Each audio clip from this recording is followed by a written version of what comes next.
Welcome to Echoes of History, the place to explore the rich stories from the past that bring the world of Assassin's Creed to life.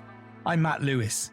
In case you haven't seen it, the world premiere of Assassin's Creed Shadows was released recently, and we see that it sets the game in feudal Japan, a time renowned for its samurai and ninjas, a time rich in history, culture, and stories. As we have been for the last few episodes, we're continuing to explore this fascinating period in history, delving into the intricate landscapes of power and ambition, which as a player, you'll be able to explore firsthand in Assassin's Creed Shadows, meeting even more figures who dominated and dared to defy. From the rise of the infamous warlord Oda Nobunaga to the fortified palaces of the capital Kyoto, and the brutal battles of the Tensho-Iga War, we'll dive deeper into this period in time that continues to fascinate. In this episode, we continue our epic journey exploring this turbulent time, focusing on the life of Japan's first Great Unifier, Oda Nobunaga, who we encounter in the game. But how did he emerge as Japan's dominant daimyo in an era of incessant social upheaval and civil war? To help answer this, I'm joined by Nate Ledbetter of the Department of East Asian Studies at Princeton University. Nate is an expert on 16th century Japan, so he's perfectly placed to help us peel back the layers of history and explore Oda Nobunaga's storied life.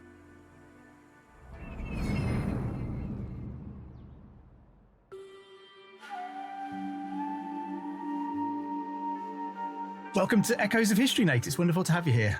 Oh, thank you for having me. Excited to be here. We have been kind of skirting around this guy, Oda Nobunaga. We've mentioned him several times. He crops up obviously a lot during this history. So I thought this was a really good chance to get to know him a little bit better. So we're going to have a whole episode devoted to Oda and everything that we can find out about him. So I'm really looking forward to getting under his skin a little bit. And just to set the scene, Oda Nobunaga lives kind of during this period of great upheaval in Japanese history, the Warring States period. What does Japan look like when Oda Nobunaga is born? So before he's politically active, what is the situation in Japan? So this is an age called the Warring States period in Japanese, the Sengoku Jidai. And normally what that means when we describe it is that over the previous centuries, the imperial court in Kyoto had delegated control of the military establishment to a succession of warrior governments that we call, shogunates or bakufu, under the leadership of a shogun. But by the early 16th century, the current shogunate under the Ashikaga family had lost control over administration of the provinces, mostly due to internecine succession conflicts taking place within the ranks of their major supporters, and also of their own house, the succession line of the shoguns themselves. We often hear the phrase gekokujo associated with this period, or this idea of the low overthrowing the high. So lower ranking officials or samurai kind of rising up against their masters and establishing local dominance. What's really going on here is that, with all the conflict within the shogunate and, involving the major military governors that were subordinate to it, they're focused on their own power struggles within Kyoto and within their own families.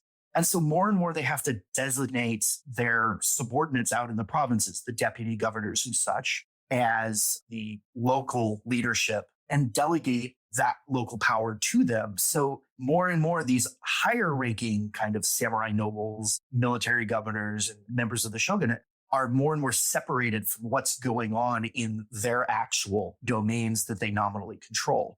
And so many of these subordinate families, the deputy governors and so on, use this lack of supervision to effectively take over control of the provinces. The Oda family, of which Nobunaga is the most famous, is one of these deputy families, having governed Owari province initially in the name of the Shiba family of military governors. So when Nobunaga is born in 1534, the Oda family effectively had control of Owari province at this point, though the family itself was fractured and Nobunaga's branch was interestingly not the primary lineage. So kind of to sum up the whole idea of the Warring States period, we have these fractures at almost all levels of military society. Yeah, so if he's born in 1534, it sounds like he's born in the middle of a pretty chaotic period, but he's also of relatively humble origins. As you say, he's not the primary line of the family. He's not sort of a senior noble figure, which obviously makes it all the more impressive what he goes on to achieve. What do we know about what his early life is like? Who are his family and what position of power are they in?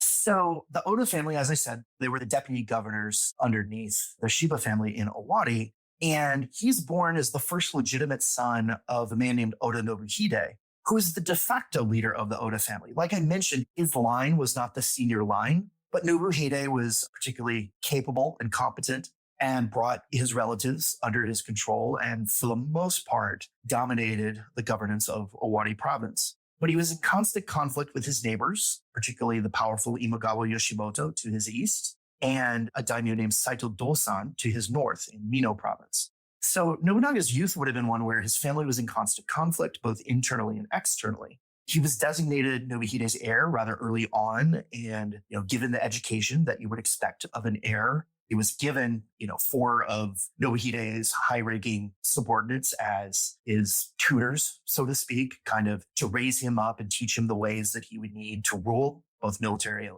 politically. But it's often said he was a bit of a wild child who preferred running around with his friends rather than studying, out hunting and raising all kinds of ruckus. Allegedly, he wore outlandish outfits like a tiger skin cloak. And generally, he didn't really act the part of an up-and-coming warlord. You'll often hear that he was called the Fool of Owari. And whether this is true or not, if it was true, whether this was an act to throw enemies off guard or, accurate and he really was just kind of off in his own little world, is hard to know for sure. But in 1549, he marries the daughter of Saito Dosan, who is located to Owari's north in Mino province, as part of a peace agreement between Dosan and Nobuhide. And so he's being raised for the role of taking over as the Oda family's heir. It's unclear at this point whether he's really taking that role seriously. Sounds a bit like one of those annoying rich kids. He's got all dad's money and a nice car to drive around in, being flash and everything else, but not taking the role very seriously at this point. Yes, yeah. What happens then when Nobuhide dies? So Nobunaga's been prepared. He's had this education, even if he's not kind of invested in it too much. Does he manage to succeed his father smoothly? Smooth is the last thing that you would probably call it. So Nobuhide dies in 1551, and despite Nobunaga being his heir, there's some contention based on his pattern of erratic behavior. One of the famous events that is often brought up is at Nobuhide's funeral. Nobunaga shows up allegedly very unkempt, not in the proper formal funeral attire, and acts very disrespectfully, throwing incense at the altar instead of, performing the proper respectful rituals. And based off of this, we are told that some of his father's vassals form a faction around his younger brother, while other branches of the family see this as an opportunity for them to seize control, push this loser who's not ready for the job out of the way. Other vassals defect to the Imagawa or plot with the Saito. So, his position upon his father's death is actually very precarious.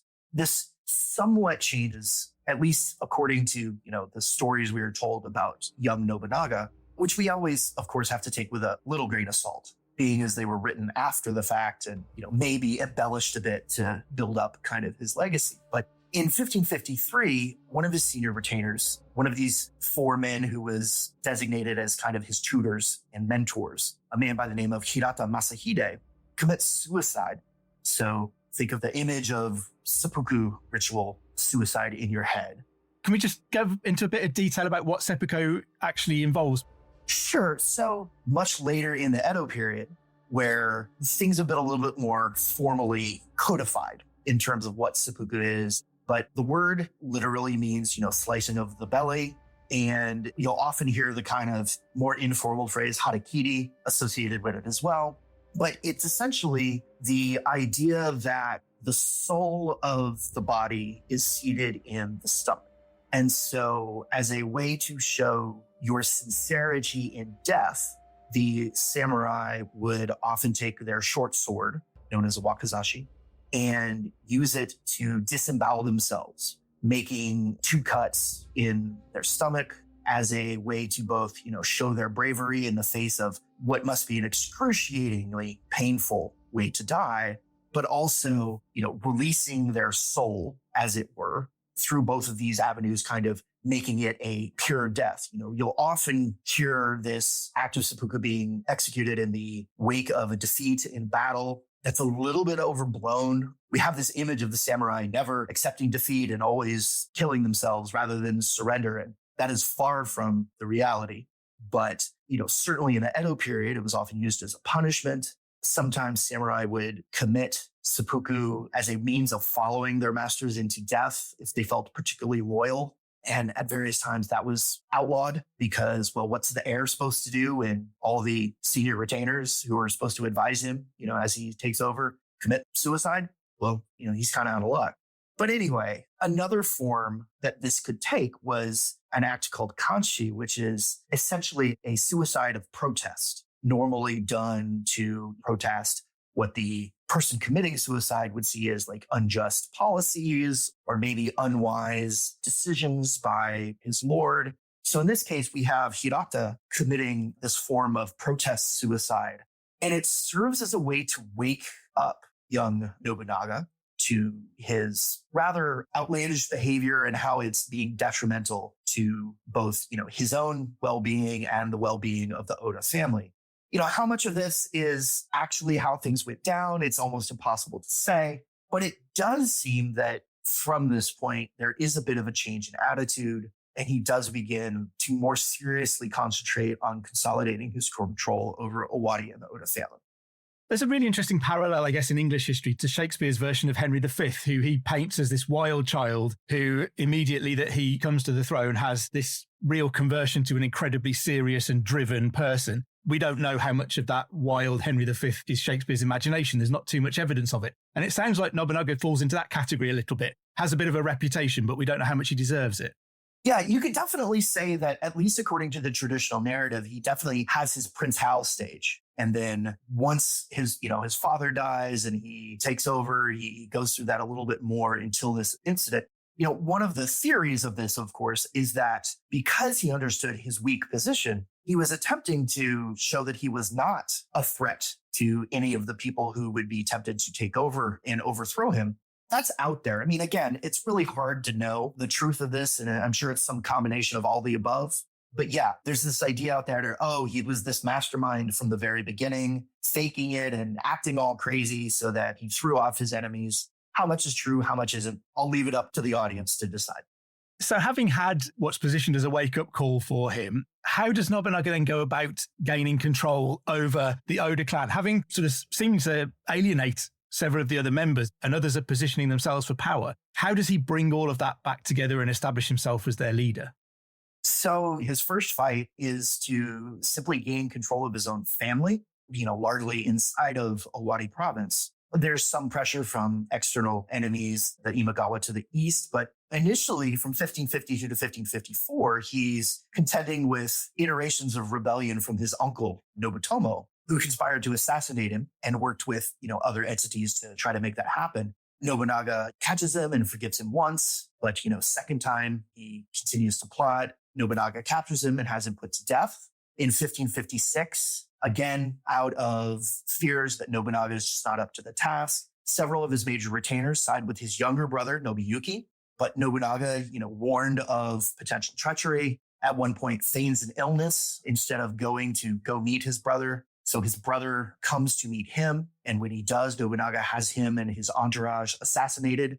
So the 1550s is really the story of Nobunaga's consolidation of his power within the Oda family, establishing himself as the leader of the family, and by default almost the ruler of Owari province. In 1559, his final obstacle is the castle of Iwakura and his cousin Nobuyasu, who belonged to the senior branch of the Oda line. But he manages to take Iwakura Castle and eliminate Nobuyasu, and this ends the internal threats. Now he's the daimyo of the Oda family and in control of Owari province.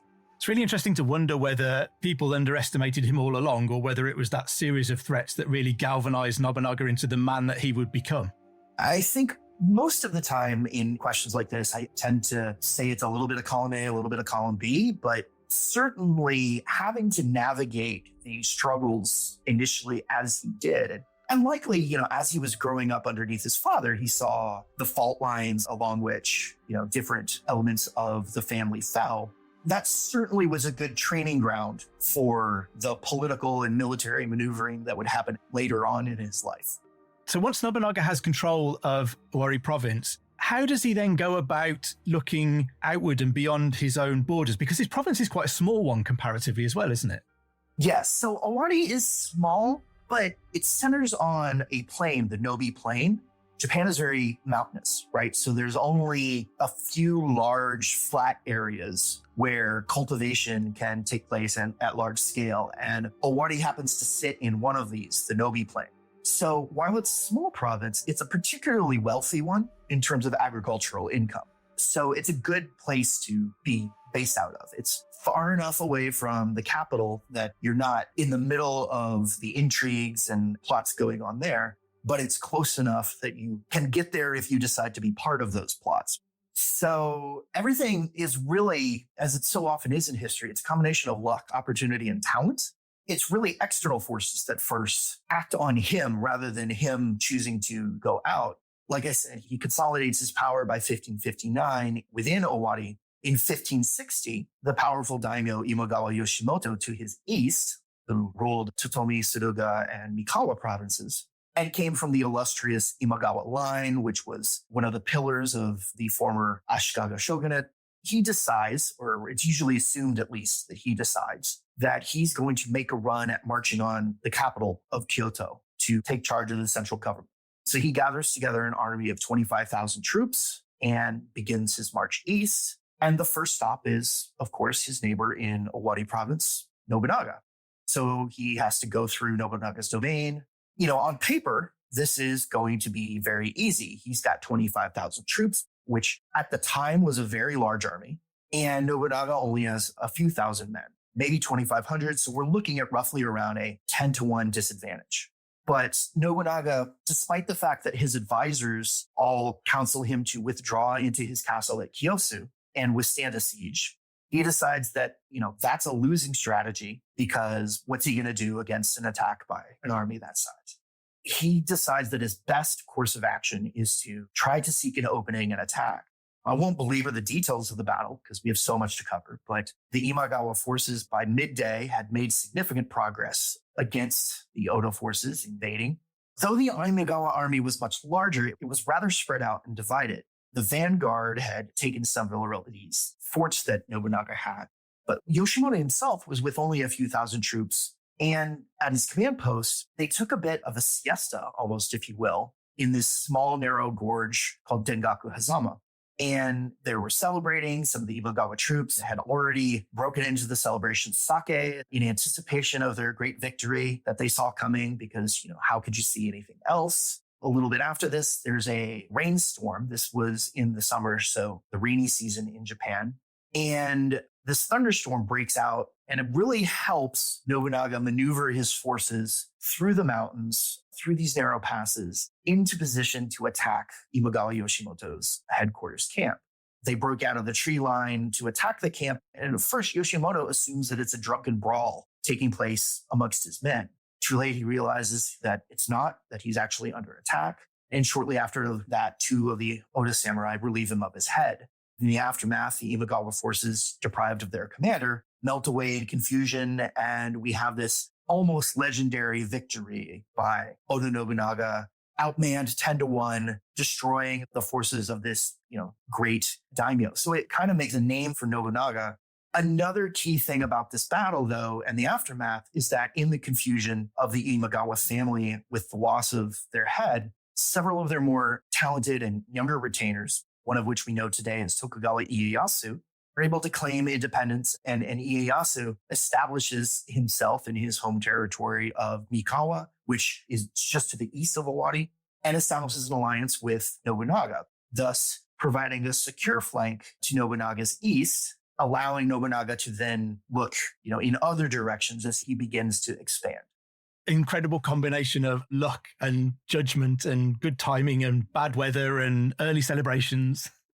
But it all turns out perfectly for Nobunaga. We know he will establish control over someone who is effectively a puppet shogun for him shortly after this. How does he then move from being under such threat and pressure to suddenly becoming one of the most significant figures in Japan? Right. So first, before I get into that in detail, I do want to say, his father-in-law, Saito Dosan, had ruled the province to his north, Mino province, but was murdered by his son, Saito Yoshitatsu, who then dies in 1561, leaving his somewhat incompetent son, Tatsuoki, in charge. So Nobunaga, his next target is this province to his north, Mino province, which is much larger in size than Owari. And it's somewhat kind of the nexus of road networks in central Japan, where two of the major roads from Kyoto, the capital in central Japan, to the east run through it. So it's a pretty strategic province to have. So he goes to war against Saito Tatsuoki, and it takes a while, but through diplomacy and bribery of the Saito generals, he's able to convince many of them to join his side. And by 1567, he's weakened them enough to besiege and take the main castle at Inabiyama, which he then renames Gifu. To bring it back to the question that you had just asked, this renaming is symbolic because it's a reference. It's the Japanese reading of the Chinese location where the Zhou dynasty was founded way back in the BCE era, the early days of Chinese imperial lines. Also at the same time, he begins using his famous Tenkafubu seal, which translates as all the realm through force. So at this stage, he now is in control of two provinces, which are small but strategically and economically beneficial. And he's making these things, which in hindsight, we can clearly see are signals of his ambition and a recognition of the primacy of military power. So was he wearing his tiger skin, out hunting with the boys in Owari province, thinking, one day I'm going to march on Kyoto and rule the entire country? I mean, that's hard to tell, right? But at least by the mid to late 1560s, this is his idea. It's striking that he seems to have such a vision so early on, but also that he's so open about it. He's naming places in a way that clearly establishes a dynasty, and he's using a seal that talks about, I'm going to take all of this.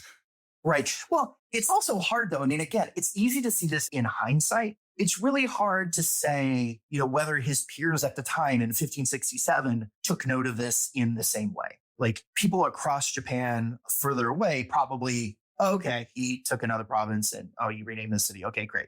I don't want to set it up as too dramatic, but certainly whether his peers recognized he had these thoughts, he did.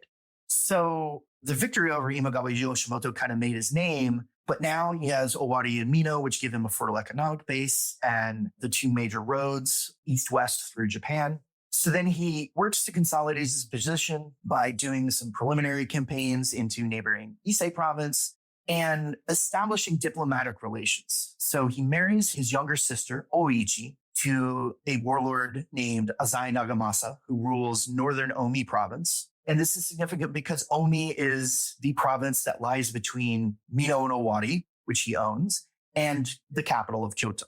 So he's, in essence, securing a line of, advance for future endeavors.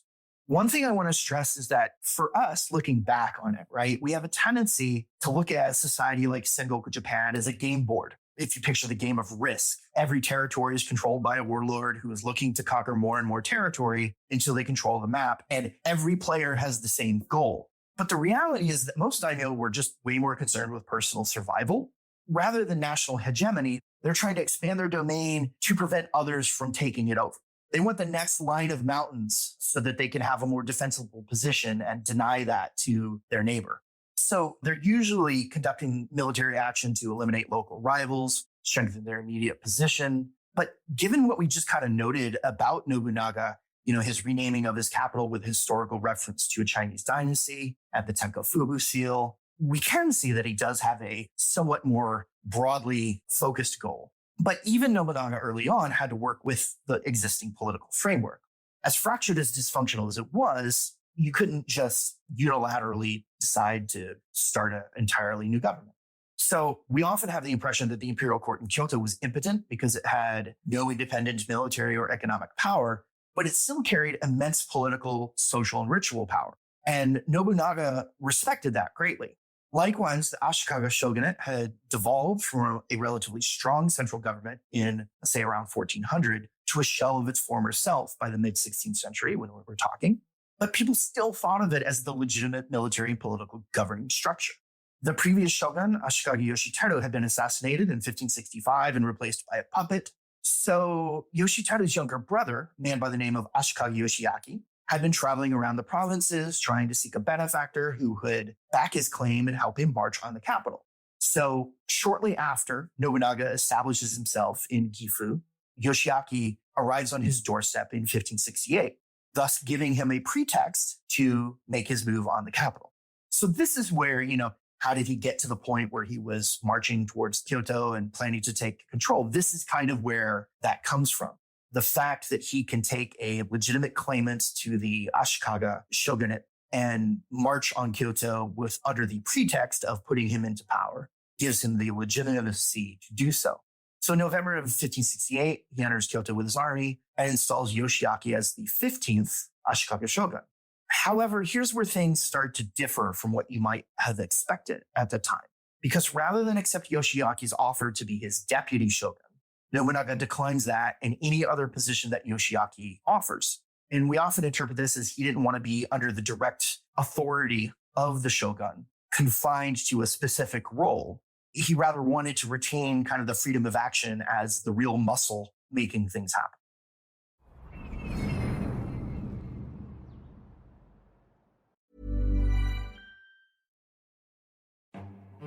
This is After Dark, Myths, Misdeeds, and the Paranormal. The podcast that takes you to the shadiest corners of the past, unpicking history's spookiest, strangest, and most sinister stories. I'm Maddie Pelling. And I'm Anthony Delaney. Join us every Monday and Thursday, and we'll take a look at the darker side of history, from haunted pubs to Houdini, to witch trials and arsenic-laced breakfasts. Follow After Dark, Myths, Misdeeds, and the Paranormal wherever you get your podcasts. Brought to you by History Hit.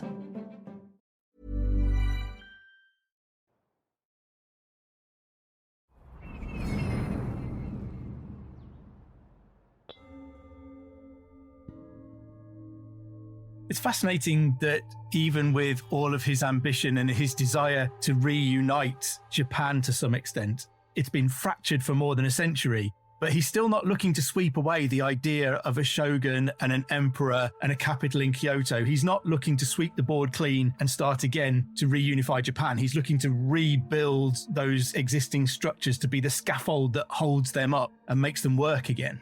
Absolutely. There's a lot of debate between historians about whether he was a revolutionary figure or a conservative figure. Was he trying to establish a new Japan, or was he trying to restore an old Japan?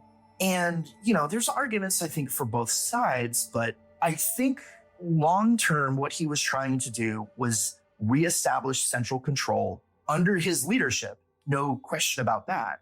But he did want to reestablish that central authority over all of the territory of Japan at this time and end sort of the chaos that we associate with the Sengoku period.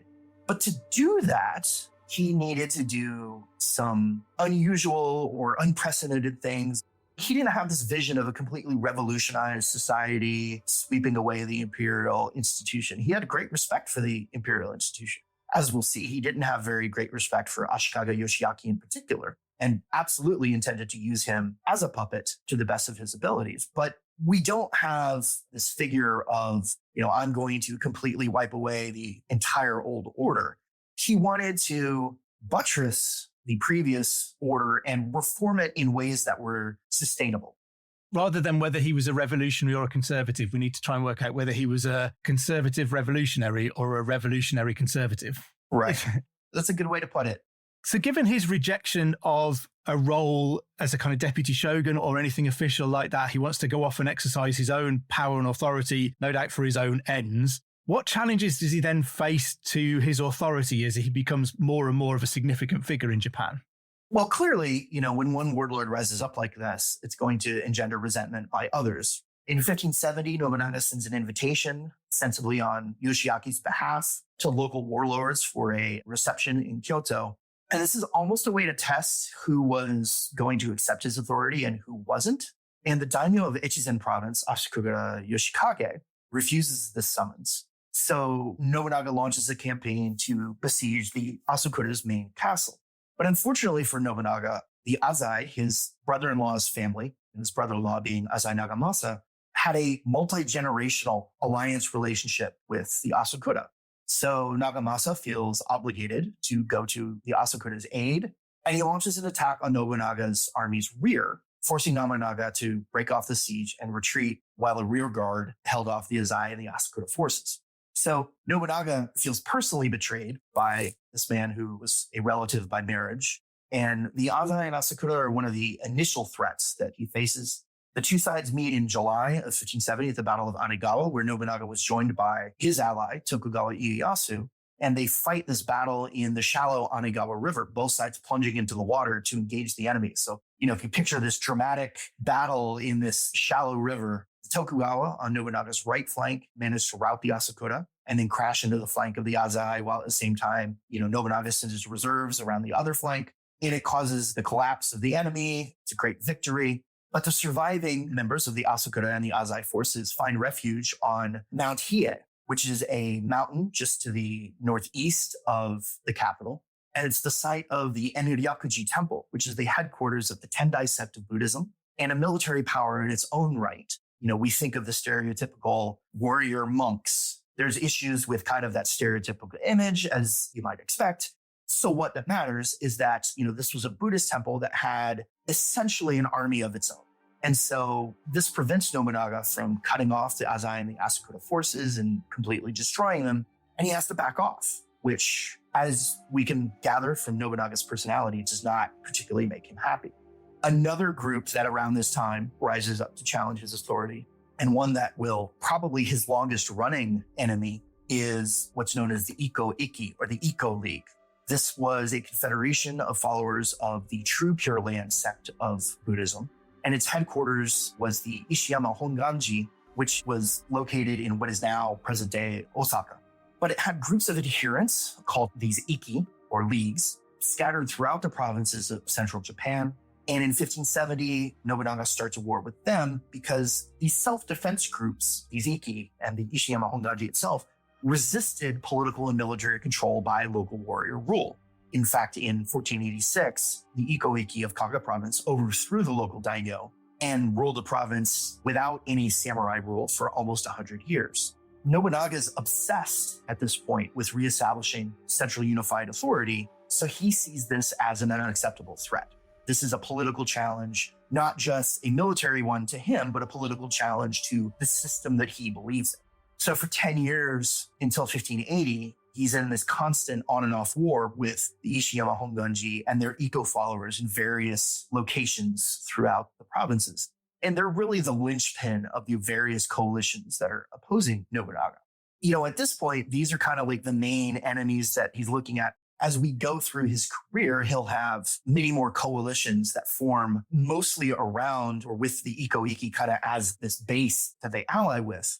But in 1571, he realizes that the only way to solve his problem of encirclement is to, break kind of the circle. So he starts with Mount Hiei, the Enryakuji temple complex that had given refuge to his enemies. And in the fall, he rings the mountain and has his troops advance up deliberately. And according to eyewitness accounts from the time that are written down, his troops are killing anything that's alive, whether it be monks, laymen, women, children, reportedly even every animal that's on the mountain. And they burn almost every building of this massive temple complex. This is undoubtedly a brutal act. And combined with his war against the Ikko Ikki, it is often used as evidence of his hatred of Buddhism. But I think more recent scholarship looks at it from a more pragmatic standpoint. He didn't really hate Buddhism. He hated Buddhist institutions that did not accept his secular authority. So he punished the monks of the Enryakuji and destroyed the complex because they supported his enemies and they didn't recognize, his hegemony. And this is typical of his whole career. Of course, his enemies and many onlookers at the time were horrified and saw this as a sacrilegious act. But I do want to caution everybody from reading too much into it in terms of, anti-religion. He was anti anybody who wouldn't submit to Nobunaga, right? Though this did galvanize some of the opposition against him. This is what draws in the Takeda of Kai province as an enemy, in addition to others. And of course, in addition to the human toll, which is horrific, this is a massive loss of life, but it's also a loss of culture, of history. This was a major religious complex, so it had important documents, texts, artwork that all went up in flames, with the exception of one small building that got overlooked. So, massive event in both his career, but also in the history of Japan in terms of the loss of information we as historians have. Yeah, it's one of those striking examples of how someone really significant in a country's history can be such a complex figure that, he probably didn't hate the religion. As you say, he saw the political threat, but nevertheless, he did something culturally devastating for his own political ends. Absolutely. And, in this, I think we do need to look at him as a pragmatist, but we can still recognize the horror, especially from our modern standpoint, of what some of his actions entailed. He was certainly not a merciful man. And if you opposed his authority, he was going to destroy you. That said, I do think it's important as well to keep it in the context of others at the same time would be doing the same things. The burning of temple complexes, especially as a form of political violence, was not unusual. We have many examples of it from Japanese history. So it's easy from the depictions of it sometimes to read that into it. And of course, part of our depictions come from the Portuguese Jesuit missionaries who were there in Japan observing all this. And they're ecstatic that Nobunaga is destroying the Buddhist institutions. So they play that up. And so I think that kind of influences our ideas of, it's against Buddhism. No, he built temples. He supported other religious institutions. It was all political, much more so than any sort of religious idea. You mentioned that he didn't have too much time for Yoshiaki, the man he kind of installed as shogun. How does that relationship play out in the end? That's a great question. Early assessments of their relationship by historians assume that, Nobunaga's plan all along was to use him as a puppet and then throw him away and take power for himself.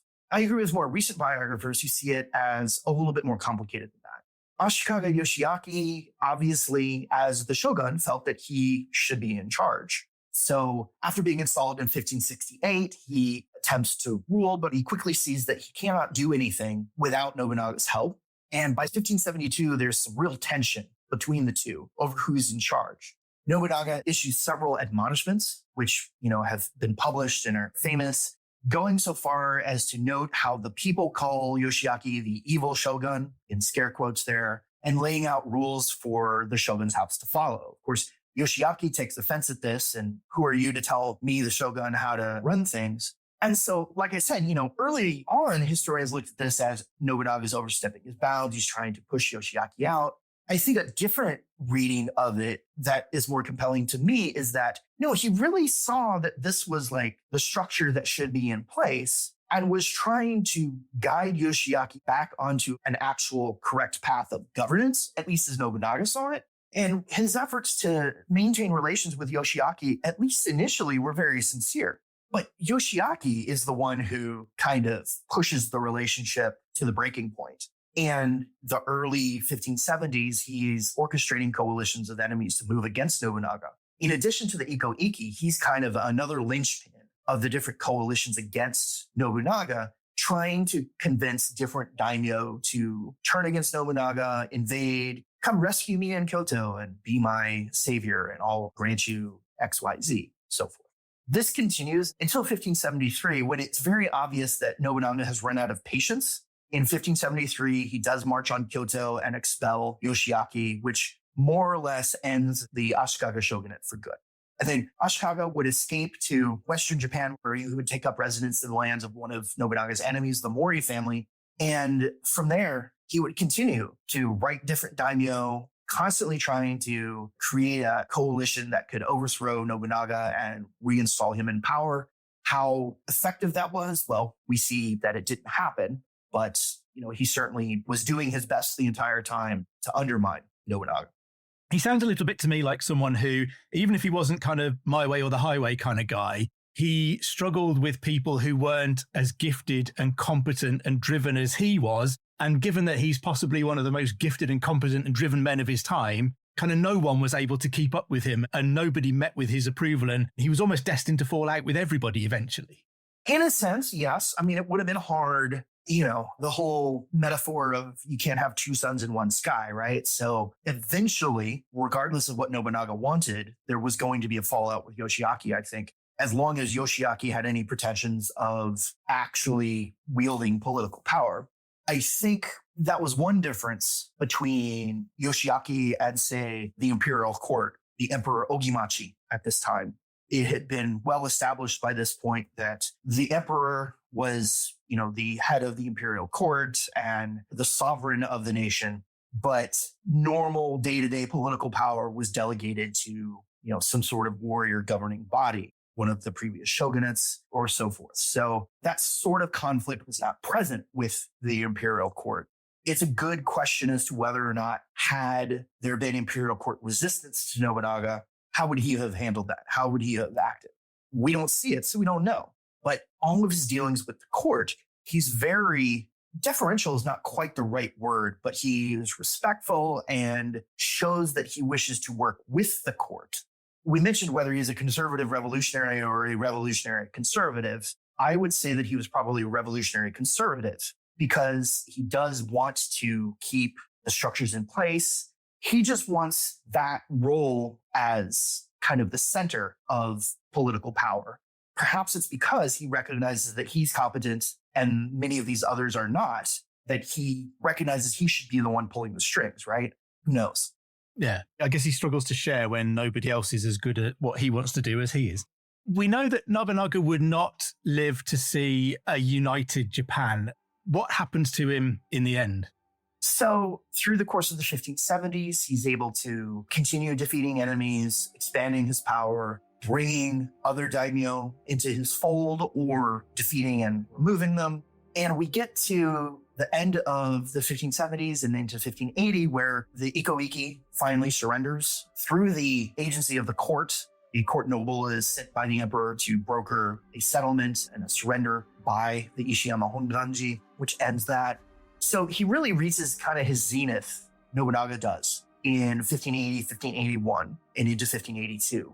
The Takeda family is finally destroyed in 1582. So we're at this total high point. And one of the few remaining enemies in the main island of Japan that he is concerned about is this family called the Mori family. And he's had one of his generals, man by the name of Hashida Hideyoshi, who we would later know as Toyotomi Hideyoshi. One of his generals is leading a campaign against them. And having just completed the campaign in the east against the Takeda, he is given notice by Hideyoshi that a siege of a castle is almost complete, but he's worried that Mori reinforcements are going to come. So please send additional reinforcements to me in order to defeat the Mori. There's quite a lot of emphasis on how important this is. And this could be the masterstroke that basically secures Western Honshu for Nobunaga. So he's returned to Kyoto, and Nobunaga sends his retainer, Akechi Mitsuhide, with Akechi's army as the initial force to go reinforce Hideyoshi out west. And for reasons that are not quite clear, but of course lead to lots of speculation and dramatic interpretation, Akechi decides that instead of turning west to go support Hideyoshi, he's going to turn his forces east, march into Kyoto, surround the residence of Nobunaga, which is the Honganji Temple in central Kyoto. It's where he normally took up residence when he was in the city, and attack his own lord. We don't really know why. We don't really get a full explanation of Akechi's motives. There's lots of speculation that it had to do with resentment at poor treatment by Nobunaga. One thing that we do know is that Akechi's mother had been killed by a rival clan where Akechi had given them his mother as a hostage, as insurance, essentially, against an attack. And Nobunaga superseded that and ordered the attack anyway. So they killed Akechi's mother. Other things are rumors that he was physically abusive and verbally abusive to Mitsuhide personally. How much of this is after the fact storytelling? How much of this is true? I mean, it does kind of fit with Nobunaga's character as we see it. So it's probably, again, a combination of all these above. But for whatever reason, Akechi decides that this is his moment while Nobunaga is lightly guarded. He's certainly not expecting anybody to attack him in Kyoto. They surround Nobunaga's residence, set it on fire. Nobunaga and his guards fight back, but are eventually overwhelmed. Nobunaga commits suicide. And then his heir as well, who is also in Kyoto, is attacked by Akechi's forces and dies. So in one stroke, the Akechi have eliminated, basically decapitated the Oda family and thus ended Nobunaga's career. It seems like an odd end for a man who had so much success against all of his enemies to be brought down by someone he would have considered a friend or an ally, even if he hadn't been particularly good to him. What do you think we should consider to be Nobunaga's legacy? You know, he loomed so large over this whole period, yet didn't quite complete his own project. In terms of where Japan would go after his death, what can we see as his legacy? Nobunaga is the first of what are often called the three unifiers. We have Nobunaga, then we have Toyotomi Hideyoshi, who kind of picks up the pieces afterwards and carries on the unification of Japan. And then once he dies in 1598, Tokugawa Ieyasu takes over and establishes his own shogunate based in Edo, present-day Tokyo. There's the famous saying where Nobunaga planted the seeds, Hideyoshi harvested the rice, and Tokugawa Ieyasu ate the cake. And there's some truth to that. He's trying to establish order and get back to this previous level of centralized control. He realizes that he can't just do that through winning battles. Things do have to change. So one of the things that he institutes in large scale, though not systematic scale, is land surveys, sending out his administrators to take surveys of the arable land and their rice production yield.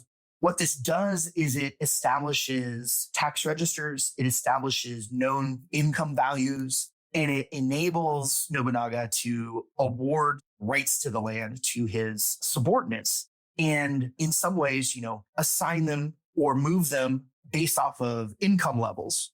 The pieces of land under him modular, and he can move his retainers around underneath him. It's really Toyotomi Hideyoshi after him who turns it into a systematic evaluation of the entire Japanese realm. But without Nobunaga having started doing that, who's to say Hideyoshi would have been able to do some of the things he did? So that's one.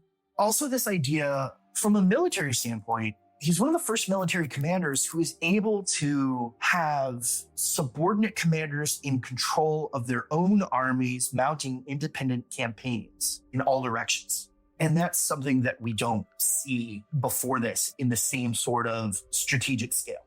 And then this idea of military force and military being the samurai and they are the political actors, I think, is one of his enduring legacies. He destroys independent, non-warrior institutions, with the exception of the imperial court. We talked about the Ikki and the other religious institutions that he brings under control. This is finished by both Hideyoshi and Ieyasu after him. But it's his notion that everything needs to fall under the central civil authority and that there's no independent religious or other institutions that really matters. In these ways, these are somewhat revolutionary ideas that his successors bring forward and have shaped their policies, which have then, of course, shapes the direction of Japan after him. But I think it's saying too much to say that, he was a revolutionary who wanted to make all these changes. All of these changes came in large part as part of his somewhat conservative goal of reestablishing central authority. He's such a fascinating and complex figure who obviously has such a complex legacy to him as well, but such a central part to play in the Japan that we recognize after his life and probably even up until today. It's been absolutely fascinating to try and get a little bit closer to Oda Nobunaga. So thank you so much for joining us, Nate, and sharing all of that with us. Thank you very much for having me.